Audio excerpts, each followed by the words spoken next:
Now, sometimes we like to criticize or look down on the early Hebrews especially for not understanding what God's plan was, but it is absolutely typical of man, then as now, to only believe God after the fact.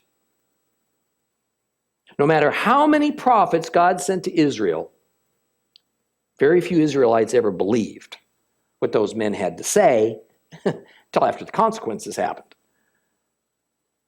In fact, look at us, Yeshua's church.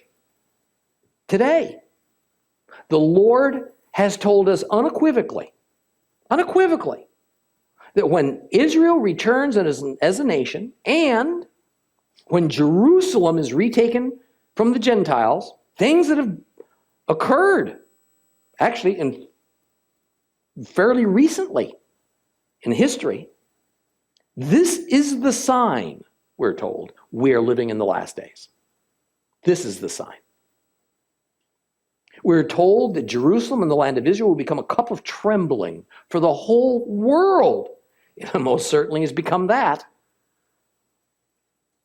When in all of history was Jerusalem at any other time a cause for anybody but the Israelites to tremble in fear? Oh, the Jews aggravated the daylights out of the Babylonians and the Greeks and the Egyptians and the Romans, but never was Jerusalem the center of the world. It wasn't a place where what went on there could destabilize the globe. But it most certainly has become that way in our lifetimes. Well, not some of you, but in mine. We are told that when we see these things happening, to look up, because our salvation and the end of the world as we know it is near. We've watched these events unfold with our very eyes. We've been forewarned in our Holy Scriptures that this time in history would come. And yet only a relative few within Christ's ecclesia paid any attention. Very few.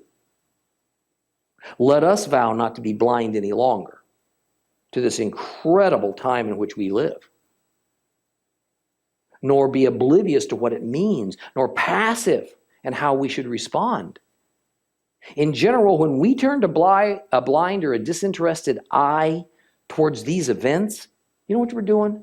We're behaving just like the Hebrews of old, when God forewarned them of what was coming, and they just kind of sniffed at it. They went on about their lives as usual. And the results were devastating for millions of Israelites.